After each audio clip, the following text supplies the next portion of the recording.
Und heute ist bei mir, und ich freue mich sehr, dass du da bist, Stefan Eigner. Servus. Oh, vergiss mich nicht. Ganz ehrlich, meld dich doch bei Starmania und du hast nichts zu verlieren.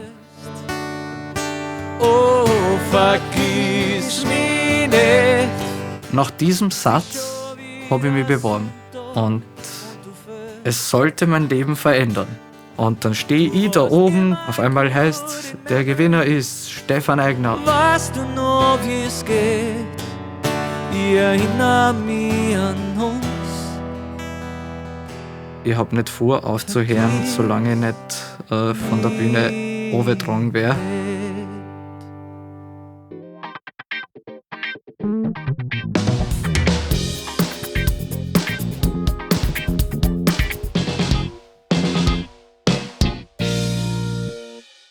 Hallo und herzlich willkommen bei Brossartig. Ich freue mich, dass du wieder eingeschaltet hast, beziehungsweise wie man ja auf Neudeutsch sagt, drauf geklickt hast. Denn wir sind hier nicht beim Fernsehen, wir sind ja hier auf YouTube. Und wir befinden uns heute hier in den heiligen Hallen von YMI Records in Hollabrunn. Und das ist der Talk für Musikerinnen und Musiker und alle, die es noch werden wollen. Und wir haben immer sehr viele interessante Gäste. Alles, was mit Musik, dem Musikbusiness im weitesten Sinne zu tun hat.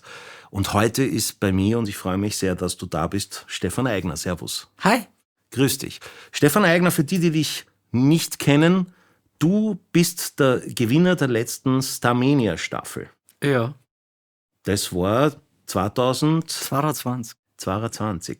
Das heißt, das war die Zeit, man könnte sagen, wo viele andere Berufsgruppen oder überhaupt berufstätige Leute gerade eine sehr schlechte Phase gehabt haben, weil eigentlich Corona war und Definitiv. Pandemie und alle waren irgendwie komplett im Arsch daheim.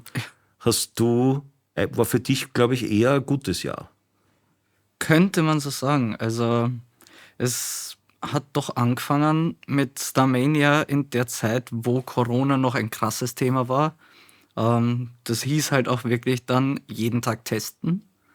Und erst im Finale, so in der letzten Woche, waren dann plötzlich keine Tests mehr notwendig. Also das war dann schon eine Erleichterung über diese 13 Wochen, dass dann endlich einmal einen Schluss gegeben hat von der ganzen Sache. Und ab da war es dann eigentlich deutlich entspannter. Bevor wir mehr auf das Starmania-Thema eingehen, was ich auf jeden Fall noch machen möchte, möchte ich auf einen anderen Teilaspekt eingehen. Ich versuche immer in der Sendung zwei Aspekte abzudecken. Das eine ist so ein bisschen ein Metathema. Das wäre jetzt in deinem Fall tatsächlich die Castingshow. Was macht der Castingshow mit einem, wie und so weiter. Auf das gehen wir dann später noch ein. Aber auch die Frage der Person.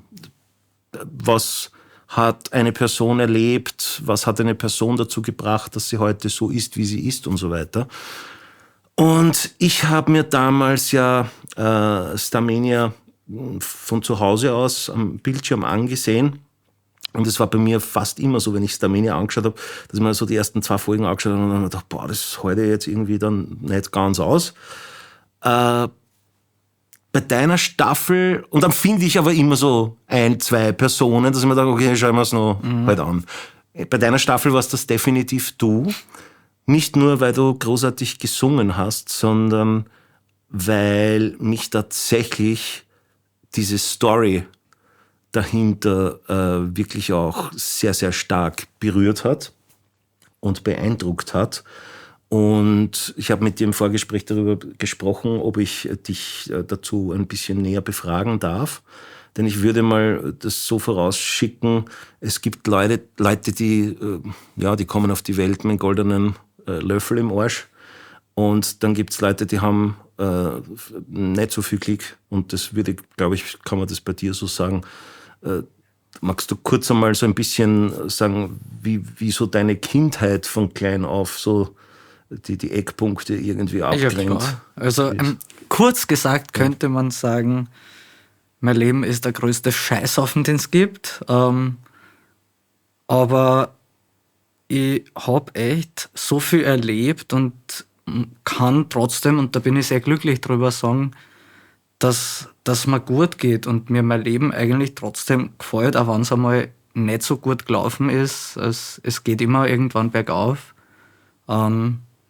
Es gibt definitiv Menschen, die sind viel schlimmer dran als ich, und auf die versuche ich dann oft zu schauen.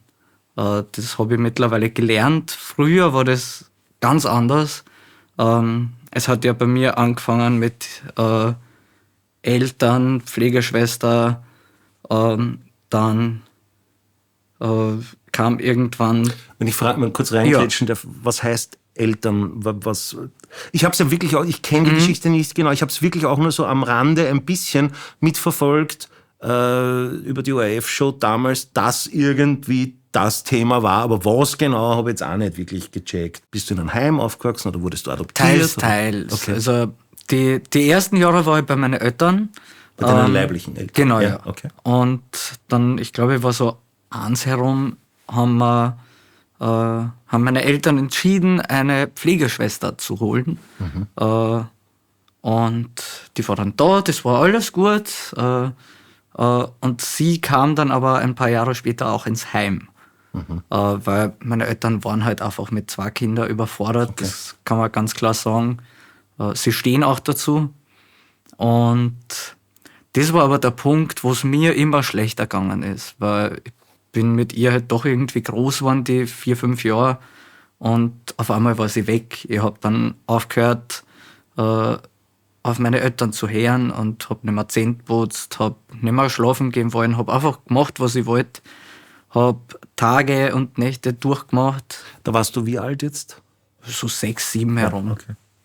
Und irgendwann hat die Schule das mitgekriegt bei mir, dass ich halt definitiv nicht so wirklich schlafe und dass mir nicht gut geht.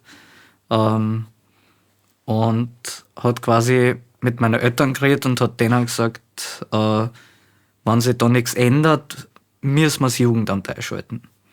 Und es hat sich ein bisschen was geändert, allerdings nicht im positiven Sinne. Es kam irgendwann auch immer mehr Streit mit meinem Papa zustande. Und da war dann irgendwann auch für mich der Punkt, wo ich zu meiner Vertrauenslehrerin in der Schule gesagt habe, vielleicht sollte man schauen, dass ich da mal rauskomme für eine Zeit. Und dann ging es mit 10 Jahren in eine Wohngemeinschaft. Und dort war ich am Anfang gar nicht so glücklich, weil ich mir gedacht habe, was mache ich da? Ich habe doch ein Zuhause, und bin immer wieder angehauen, bin immer wieder zu Hause gelaufen. So circa 10 circa oder so? 10 herum, ja. Bei welcher, wenn ich fragen darf, bei welchem Verein warst du da? Oder? Ja, beim normalen Jugendamt quasi. Okay, direkt vom Jugendamt. Genau, ja. Okay. Emma 11, ja. Und war dort dann, irgendwann hat es mir aber gefallen. Habe dort auch sehr schnell meine erste Freundin kennengelernt und war echt eine ziemlich coole Zeit auf Dauer gesehen auch. Wie lange warst du da? Ich glaube, ich bin weggegangen von dort mit 14, 15 herum, also schon 4, 5 Jahre. Und dann bin ich weggegangen, weil es war einfach nichts mehr für mich. Eine Kinder-WG mit 15, kam dann in eine Jugendlichen-WG. Dort war ich auch für 2 Jahre, glaube ich, ungefähr. Und das hat mir dann schon besser gefallen. Dort habe ich einen meiner besten Freunde getroffen, den Marvis. Mit dem war ich ständig in der Karaoke-Bar unterwegs. Und das hat mir schon gut dann. Da quasi einen zweiten zu haben, mit dem ich wirklich was verbinden konnte.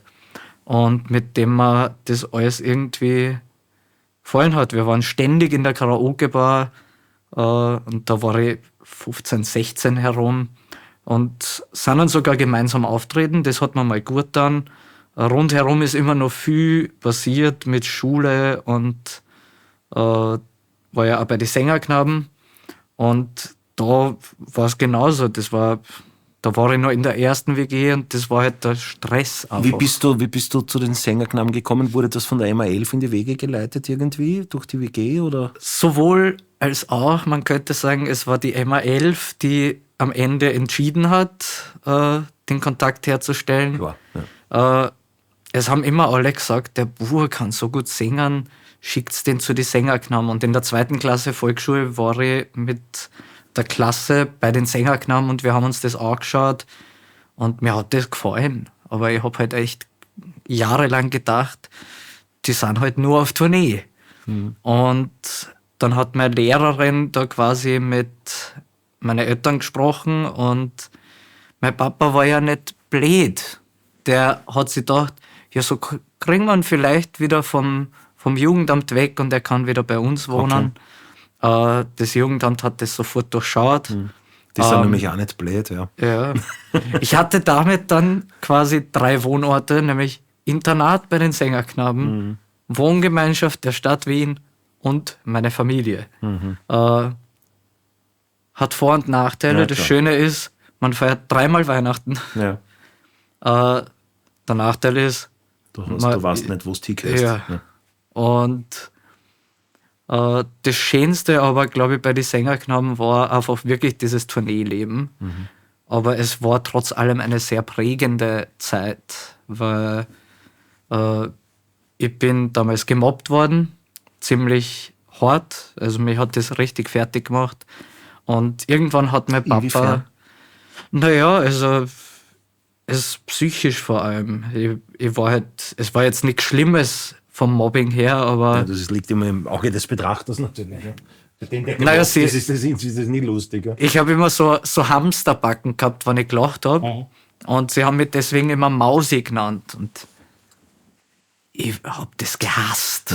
Und das war für mich schon Mobbing, weil wenn ich sage, Herz auf damit und sie machen weiter, ist es halt Na klar. quasi wirklich Mobbing. Und Ja, vor allem in dem Alter. eben, Ja. ich war 11, 12 damals und das hat mir damals nicht gut getan. Dann kam natürlich der Schulstress dazu, weil ich halt dann gemerkt habe, blöd, gibt doch Schule.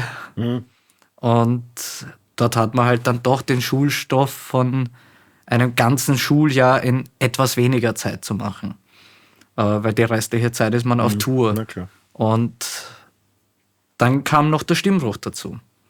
Von jemandem, der Sopran singt, plötzlich auf einen Alt- bzw. fast schon Tenor runtergerutscht. Und da habe ich dann gesagt, vorbei.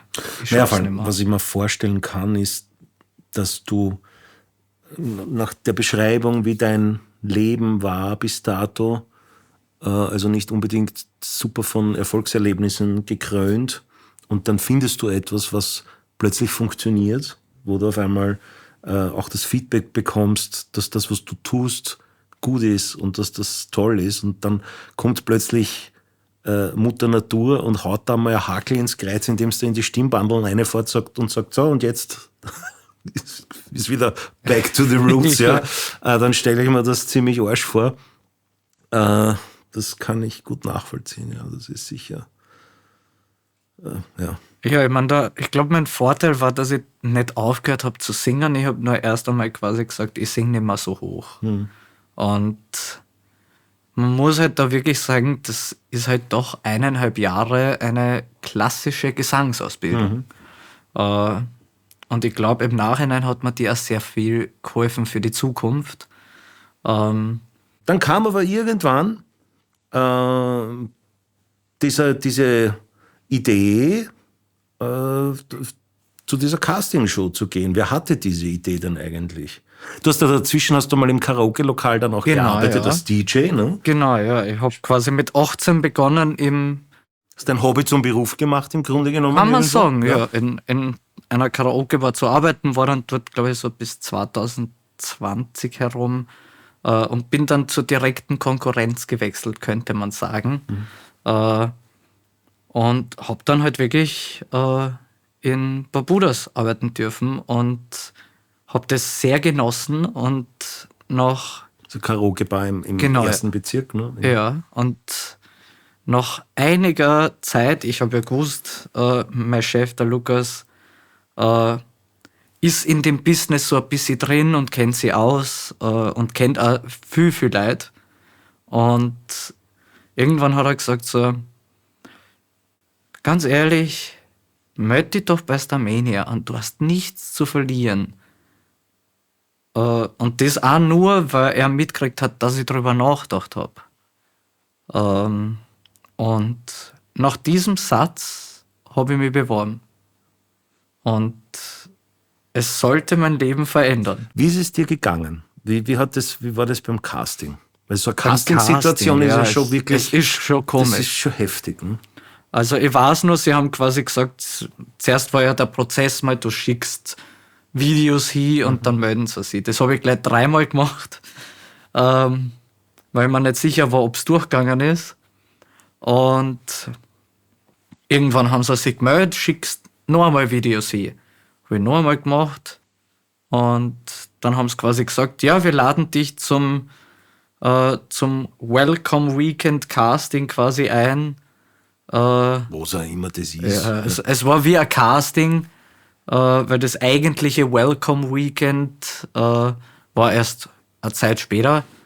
Und quasi zum echten Casting, wo du dann vor dieser Fachjury, unter anderem mit Monika Ballwein, Thomas Rabitsch und vielen ORF-Redakteuren, vor denen quasi singen sollst live.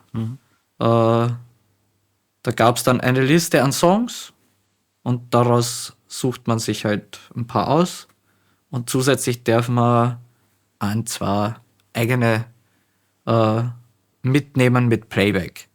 Und dann habe ich singen Echt, das dürfen. durftest du? Ja. Okay. Und dann habe ich singen sollen, ich glaube, es war Mercy von Shawn Mendes. Das zweite war Keine ist wie du von Gregor Meile und Somebody to Love von Queen. Einfach. Mir war bewusst, mit Somebody to Love könnte ich sie alle überzeugt haben. Ja, das geht sich bei dir ja gut aus, die Nummer, glaube ich. Ne? Ja, es ist eine angenehme Nummer zum Singen. Aber auch sehr schwer eigentlich. Also selbst für mich teilweise nur eine Herausforderung. Und dann war das einmal vorbei und dann hat es wieder geheißen, sie melden sich. Und ich glaube, dann habe ich einmal so 2 Monate nichts gehört und habe mir gedacht, gut, melden sie wahrscheinlich eh nicht mehr. Und auf einmal ist der Anruf gekommen, ich bin nicht dabei, aber ich bin als Ersatzkandidat ausgewählt, wenn ich das machen wollen würde. Und habe natürlich gesagt, sofort mache ich das, weil die Wahrscheinlichkeit, dass wer krank wird, ist zwar gering, aber es ist möglich. Und Ja, vor allem in Zeiten von Corona. Richtig. Das ist eine gute Chance. Ne? Richtig. Und das hat mir einen Push gegeben, bis zum geht nicht mehr. Und irgendwann bin ich gerade am Weg zur Arbeit gewesen, mit dem Fahrradl gefahren und auf einmal merke ich das Handy leid und bin halt stehen geblieben, habe abgehoben und mir hat eine ORF-Redakteurin gesagt, wir hätten dich doch ganz gern dabei. Im Nachhinein habe ich herausgefunden, es ist einer ausgestiegen und es hat ungefähr 20 Minuten gebraucht, dann haben sie mich angerufen. Und da war ich dann, ich konnte es gar nicht so zeigen in dem Moment, weil ich halt Fahrrad gefahren bin im selben Moment, war ich aber sehr glücklich. Und war dann auch noch zur Sicherheit vorher bereits in einem psychologischen Gespräch. Privat oder vom ORF aus jetzt? Vom ORF Ja, aus. Die wollten natürlich auch sicherstellen, dass das mit der Geschichte und so psychologisch auch ermöglicht werden kann. Und die hat gesagt, ja, passt, von ihrer Seite aus ist das in Ordnung. Und kurze Zeit später ging es dann auch schon los. Wie hast du dich während der Show gefühlt? Also jetzt da gar nicht aus der Ebene im Sinne von, wow, cool, ich bin jetzt im Fernsehen und sing, sondern eher so, hattest du das Gefühl, dass die Intention, dass der Veranstaltung, der ORF, als jetzt in diesem Fall, dass du von denen gut behandelt wirst, oder fühltest du dich da des Öfteren auch einfach irgendwie ein bisschen benutzt, oder weil ich höre da immer verschiedene Sichtweisen, die unterschiedlicher nicht sein können. Wie war es für dich? Es ist in dem Fall schon krass. Also einerseits war mir von Anfang an bewusst, ich war ein bisschen naiv, was das angeht, habe denen jedes noch so kleine Detail aus meinem Leben erzählt. Ja, klar, und habe gewusst, die können das jetzt verwenden, wie sie wollen. Somit war mir relativ schnell bewusst, das Image steht schon fest. Der Typ mit der schlechten Vergangenheit, der nicht unbedingt gut ausschaut, aber er kann singen. Und ich habe dann relativ schnell auch festgestellt, dass dieses Image verdammt gut funktioniert. Weil quasi mein erster Auftritt war eigentlich so, die komplette Geschichte ist erzählt worden. Dann habe ich gesungen Writings on the Wall von Sam Smith, was schon einmal eigentlich mehr als freundlich war, mir das als ersten Song zu geben, wenn man bedenkt, ich habe den 5 Jahre durchgesungen, jeden Tag in der Karaoke-Bar, weil das der krasseste Song war, den ich damals habe gesungen. Und habe gewusst, mit dem Song bin ich schon einmal weiter. Also es hätte mich schockiert, wenn nicht. Und dann habe ich quasi von der Lilly das Startticket gekriegt und mir gedacht, Leiwand. Startticket bedeutet, du kommst auf jeden direkt Fall in die weiter. nächste Runde, genau, Komme, was quasi wolle. ohne Publikumsvoting. Du Und bist durch alles durch jetzt Genau. einmal und kannst dich zurücklernen. Ja. richtig. Und dann ging das quasi Woche für Woche. In der zweiten Show war es dann ein Song von James Arthur. Und ich habe dann halt immer mehr für mich gemerkt, vor allem nach der zweiten Show, es hat mich doch auch psychisch fertig gemacht, dass ich so viel geteilt habe. Weil da haben halt doch so um die 500.000 Leute zugeschaut, die quasi sehr, sehr viel über mich jetzt wissen, ohne mich wirklich zu kennen. Und da bin ich nach meinem zweiten Auftritt bei Starmania bin ich aus dem Studio raus und erst einmal an die Luft gegangen, weil ich habe das nicht ausgehalten. Ich habe mich so unter Druck gesetzt gefühlt. Und das Gute war, die vom Team, die waren alle dabei. Wir haben ja so Shadow Friends gehabt, die uns überall hin begleitet haben, sogar bis vor die Klotür. Teilweise war es creepy, aber andererseits hat es ganz gut dann. Die waren mit ungefähr im selben Alter wie wir. Und somit haben wir halt immer wen gehabt, mit dem man auch einfach reden hat können. Und danach ging es eigentlich wieder weiterhin bergauf. Also nach dem dritten Auftritt hat mir der Lemo angeboten, einen Song mit mir zu schreiben, was wir wahrgenommen haben. Und Dazu kommen wir ja dann noch Ja. expliziter, ja, weil Das da gibt es stimmt. einiges dazu zu sagen. Ja. Und dann ging das Woche für Woche so extrem bergauf, dass mir auf einmal aufgefallen ist, ich stehe im Finale. Und das habe ich halt erst checkt, wie ich im Finale war, weil bis dahin die meiste Zeit habe ich nicht drüber nachgedacht, was war los, weil es war Durcharbeiten eigentlich. Zusätzlich zu dem war ich jeden Samstag nur in der Karaoke-Bar. Heißt, ich habe nicht wirklich Zeit gehabt, den ganzen Stress und den ganzen Schmarrn, der da passiert ist, zu verarbeiten, was jetzt schon hardcore war. Und aus heutiger Sicht geht es mir besser diesbezüglich, weil ich jetzt immer wieder ein bisschen Zeit gehabt habe. Aber teilweise, wenn ich so zurückdenke an die Zeit, ja, einerseits vermisst man es, andererseits ist man froh, dass es vorbei ist, weil es halt wirklich hardcore war, der Stress. Und ich glaube auch, wenn ich denke, vorher habe ich einmal die Woche in der Karaoke-Bar gearbeitet und von auf den anderen Tag stehe ich jeden Tag um 6, 7 in der Früh auf, fahre zum ORF, Proben, bis zu 12 Stunden vorher geschlafen. Mehr habe ich nicht mehr gemacht. Also eine Form von Privatleben hat es dann nicht mehr gegeben. Und das war, glaube ich, das Härteste. Was mir auch erst später irgendwann aufgefallen ist. Und wie ich dann im Finale war, habe ich das auch nicht wirklich genießen können, weil ich habe gewusst, okay, ich singe jetzt einmal 2 Das ist Lieder. noch nicht vorbei, ne? Es rennt ja noch. Richtig. Und ich kann mich an eine Sache erinnern, wir standen alle Backstage und haben zueinander gesagt, du gewinnst das oder du gewinnst das, ich gewinne das nicht. Also es war so natürlich will man gewinnen, Aber man glaubt es jetzt aber man nicht. will nicht gewinnen. Man will, aber man will auch nicht, weil man halt genau weiß, was dann an Stress erst auf einen zukommt. Und alles, was wir, glaube ich, wollten nach diesen 13 anstrengenden Wochen, war entspannen. Zurücklehnen und ein bisschen entspannen. Und dann kam dieser Moment und ich wusste, okay, ich bin schon mal unter den Top 2. Und wusste, gut, ich kann mein eigenes Lied noch singen. Das ist ja wenigstens was, wäre ich halt nur Zweiter. Und dann stehe ich da oben, die Judith Lisa da oben und auf einmal heißt, der Gewinner ist Stefan Aigner. Und ich war nur so. Und bin wirklich kurz in Tränen ausgebrochen vor laufenden Kameras. Ich habe mir geschworen, ich weine nicht im Fernsehen. Es hat nicht funktioniert. Weil einerseits habe ich mich gefreut, andererseits auch nicht. Ich habe gewusst... Cocktail der Gefühle einfach. Ja. Man weiß Ich habe gar zumindest nicht, warum, es ist mich einfach- gefreut, weil ich gewusst habe, ich habe gewonnen und es ist vorbei.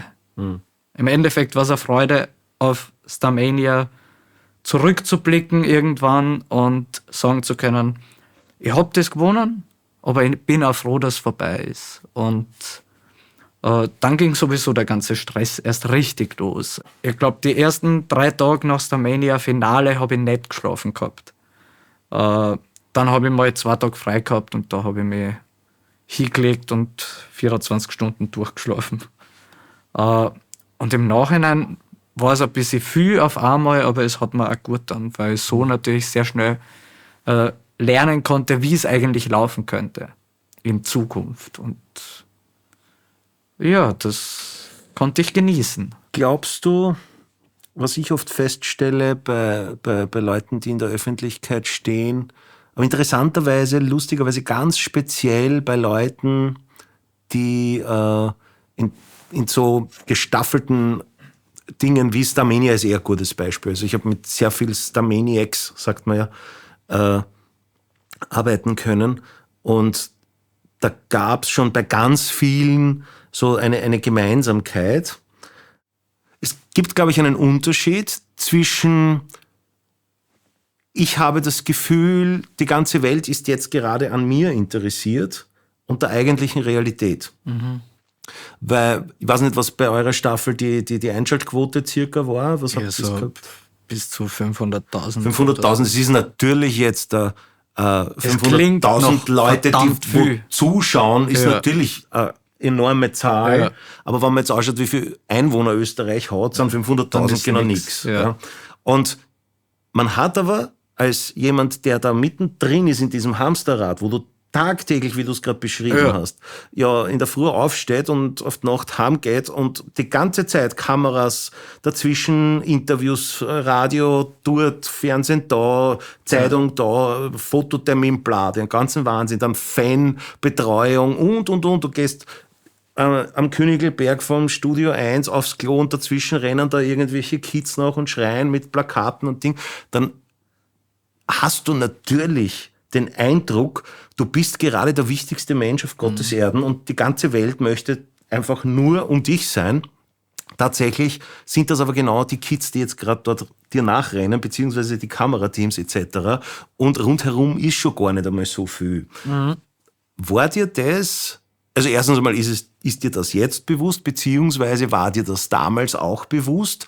Oder, weil ich kann mir vorstellen, dass das eine ganz gefährliche Falle ist, dass man da ganz schnell in dieses Bewusstsein reinkippt. Ja. Und ich habe das, wie gesagt, bei ganz vielen Starmaniacs insbesondere gesehen, dass die in das logischerweise ganz schnell reingekippt sind und fast schon Verfolgungswahn einfach aufgebaut haben binnen kürzester Zeit, der sich ja lang nicht irgendwie vertschüsst hat. Ja. Und in diesem Ding leben, um Gottes Willen, alle schauen mich an, alles, was gar nicht der Fall ist in Wirklichkeit. Ja. Wie geht's dir da damit? Also damals habe ich definitiv gemerkt, dass die Aufmerksamkeit da war. Nicht direkt im ORF-Gebäude, da hat man gar nichts davon mitgekriegt, weil da war man mehr aufs Proben konzentriert. Und es hat halt einfach wirklich keiner zu uns zubekommen können. Und durch die Corona-Maßnahmen gab es das ein bisschen leichter gehabt. Genau, da gab es keine Führungen und alles. Das kann ich mir vorstellen. Also erste Staffel. Also denen ist es wirklich so gegangen, wie wenn der Robbie Williams da gewesen war. Also da ist wirklich, auch zweite Staffel habe ich gar nicht mitgekriegt, dritte Staffel habe ich wieder ein bisschen mitgekriegt, das war es auch ziemlich heftig. Ja. Aber es war natürlich bei euch durch Corona ein bisschen entschärft. Ja. Entschuldigung, ich habe die unterbrochen. Alles gut. Ich denke mir mal, auf der Straße hat man es viel mehr gemerkt, weil du bist im Bus eingestiegen und die Leute haben genau gewusst, wer du bist. Und das war der Punkt, wo ich mir relativ schnell entschieden habe, ich habe nichts dagegen, erkannt zu werden, nur ich will halt trotzdem irgendwo nicht ständig drüber reden. Und gerade wenn ich von daheim zum Königelberg fahre oder umgekehrt, will ich meine Musik hören können und mehr Ruhe haben, nach so einem langen, stressigen Tag, da bin ich halt dann meist einfach mit dem Taxi gefahren. Da habe ich mehr Ruhe gehabt. Ja, das mag vielleicht schon einen gewissen Reiz haben, auch einmal irgendwie für jemand, der im Showbusiness oder in diesem Bereich im weitesten Sinne arbeitet. Natürlich ist das bis zu einem gewissen Grad ein erstrebenswerter Zustand und ein Teil von Erfolg haben, auch erkannt zu werden. Das ist durchaus legitim. Aber ich glaube, es gibt dann einfach auch die Grenze, wo es das nimmer da blast. Was mich dann schon zur nächsten Frage bringt, zum nächsten Kapitel, wie es weitergeht. Aber bevor ich das machen möchte, möchte ich dir noch die Gelegenheit geben, und dich auffordern dazu, wenn du Lust hast, wenn dir diese Sendung gefällt, dann subscribe doch, wie man auf Neudeutsch sagt. Oder was gibt's denn? Abonniere den Kanal. Abonniere den Kanal, like, also man mag Dinge nicht mehr, sondern man liked heutzutage. Das ist ganz wichtig. Oder kommentiere, gib deinen Senf dazu ab. Was könnte man noch machen? Teilen, sharen. Yes. Teilen tut man nicht. Teilen ist Fahrt. Share it. Und wir werden regelmäßig was droppen. Ist auch ganz wichtig an der Stelle. Und würde mich freuen, weil das hilft unserem Kanal zu wachsen. Wir investieren hier wirklich sehr viel Zeit, sehr viel Geld, sehr viel Anstrengung. Wir haben tolle Gäste und freue mich, wenn du das tust. Einfach großartig den Kanal ein bisschen unterstützen. Vielen Dank an dieser Stelle. Wie geht's weiter, Stefan? Gute Frage. Also wir halten fest, pass auf, ich helfe da ein bisschen einzuordnen. Ja. Wir halten fest, du hast jetzt diese Castingshow hinter dir, das ist so ein bisschen ein Kickstarter gewesen. Richtig. Du kamst aus dem Nichts, hast die Karaoke-DJ-Geschichte gemacht, das war eigentlich dein Ist-Status. Richtig. Da hat man schon gesehen, bist du deppert, der Bub hat Talent. Und dann bist du mal auf die Überholspur gegangen. Das heißt, du hast den Weg ausgelassen, den viele die nicht in einer Castingshow waren. Du hast nicht jetzt diesen langen, mühsamen Weg von tausende Gigs und Ding und dann mit Bands und bla und Ding, sondern du hast es geschafft, in diesen Überholmodus zu gehen und auf einmal von 0 auf 100, batsch, und da bin ich und jetzt gewinne ich das auch noch. So, grüß Gott. Und jetzt kommt aber der Part der Geschichte, wo dieser Peak auf einmal wieder runtergeht. Daher die Frage, was kommt jetzt? Also dafür muss man ja, glaube ich, noch ein bisschen zurückschauen, sogar was nach Starmania eigentlich passiert ist.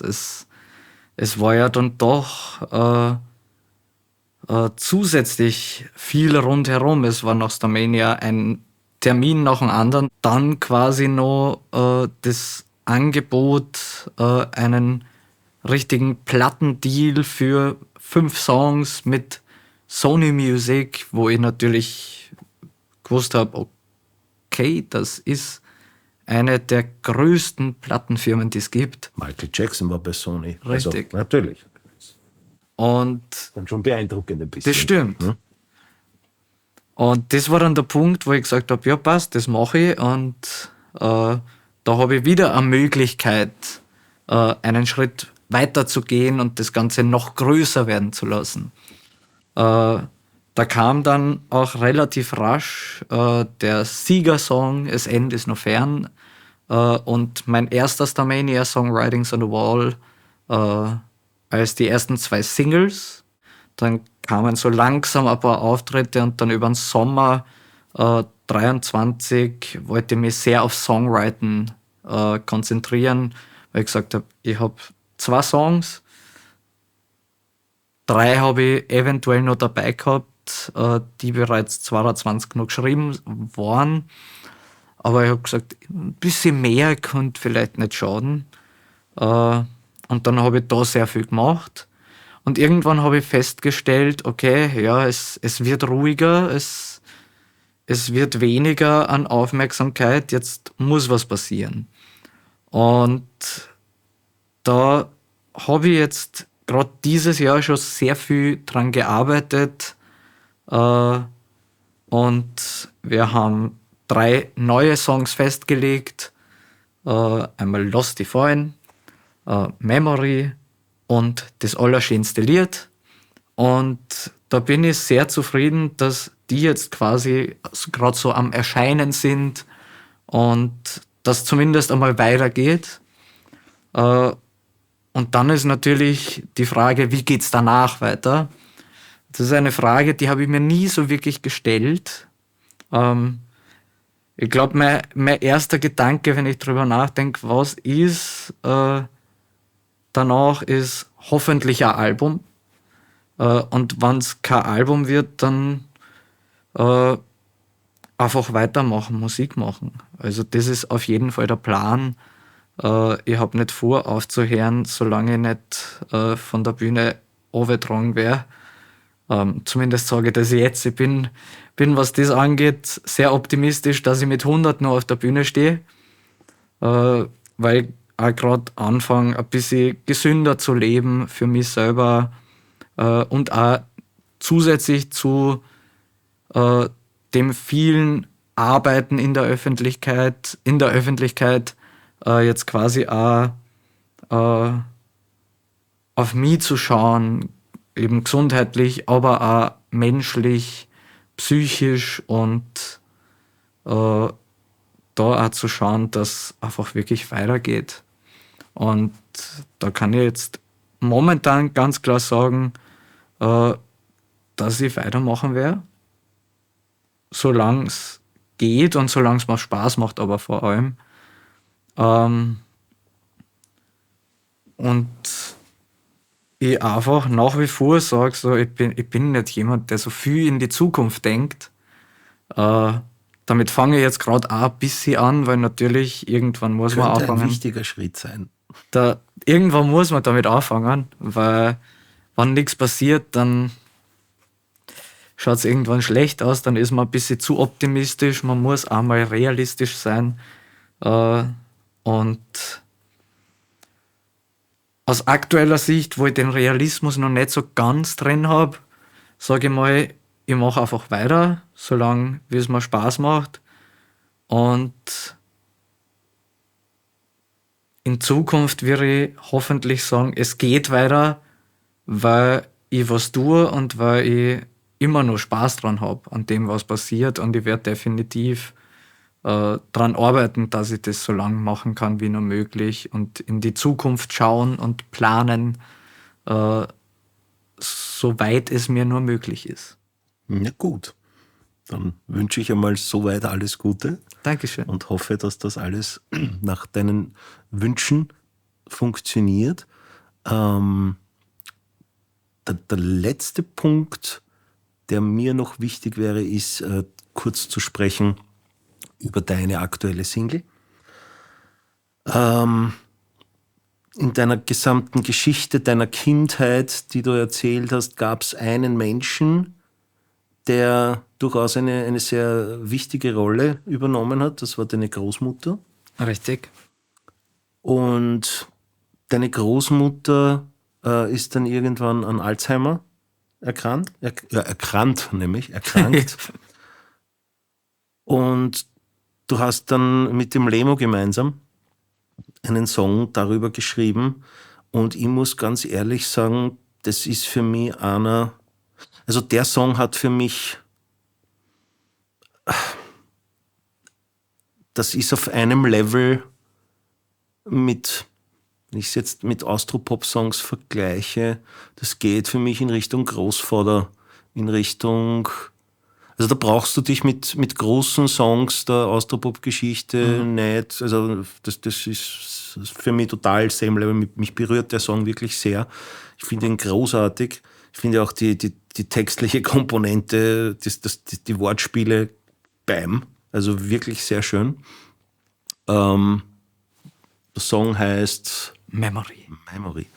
Und ich würde mich sehr freuen, wenn wir diesen Song jetzt da gemeinsam spielen würden. Wir sind hier bei YMI Records und haben alles irgendwie zur Verfügung. Und ich würde dich sehr gerne auf der Gitarre begleiten. Sehr gerne. Und wenn du uns den singst, wäre das eine schöne Sache. Auf jeden Fall. Dann sage ich vielen Dank, Stefan Aigner. Danke für die Einladung. Dir hat es gefallen und wir sehen uns in der nächsten Sendung wieder, wenn es heißt Prosartig, und wir hören jetzt noch Stefan Aigner mit Memory.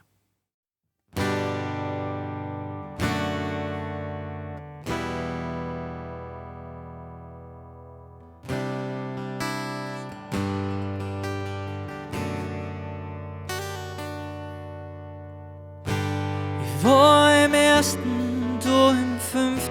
Stock. Jeden Morgen vor der Schule war ich bei dir. Ein Schokoriegel hast mir in die Taschen gepackt. Und wenn ich nicht gehen wollt, hast mich gefühlt. Wir haben Mühle und Mikado gespielt, von jeden Sonntag in Schönbrunn. Denk immer nur an die, wann ich allein herkomm. Oh, vergiss mich nicht, ich hätt gern, dass du mir noch mehr von dir erzählst. Oh, vergiss mich nicht, es ist schon wieder Sonntag und du fehlst. Du warst immer gut in Memory, weißt du noch, wie es geht? Ich erinnere mich an uns. Vergiss mich nicht. Der Musiker hast du mich immer wieder genannt. Und ich war noch ein Kind. Und alle gemeint zum Lernen, was Gescheites fürs Leben. Warst du die Einzige, die gesagt hat, mach dein Ding. Oh, vergiss mich nicht, ich hätt gern, dass du mir noch mehr von dir erzählst.